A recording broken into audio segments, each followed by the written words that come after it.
وروره موږ په کوټ کې د بجلۍ د لاسه غوښې په ډېرانو غورځولې په شا په بلو کې وغورځولې او ټرانسفارمر یې لرې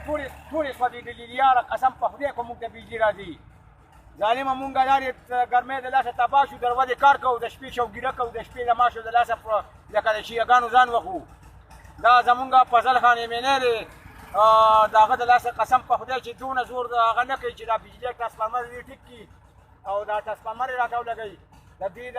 خلکو په قربانو باندې په زرګونو روپۍ تباه او برباد کړي او هغه خلکو په ډېرانو غورځولې او زما هغه غوښه هلته ښار کې سنباله کړه وروره دلته خو مونږ هغه خپله وغورځوله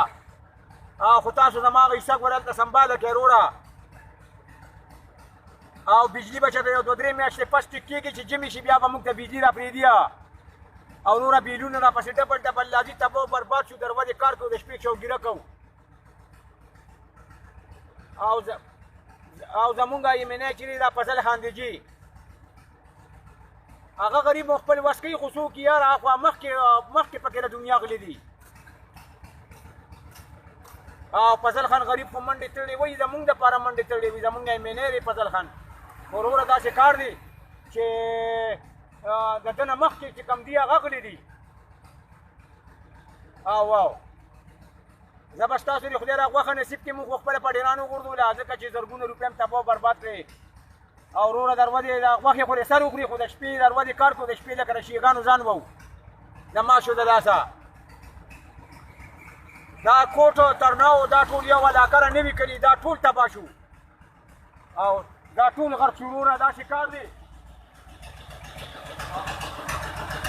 او وروره دا موږ ته بجلي نشته وروره تباه شو غرق شو دا صحیح ده دا خدای دې خوشحاله کړه ده زما هغه غوښه سنباله کړه یاره دلته خو دلته وغورځوله یاره په ډېران او ته په الله باور وکړه ګپ ته سره نه لګم د بجلۍ د لاسه مو غورځوله او بس وروره روندار ته مې ووایه چې غوښه راله سنباله کړي وروره موږ دلته دروازې کار کوو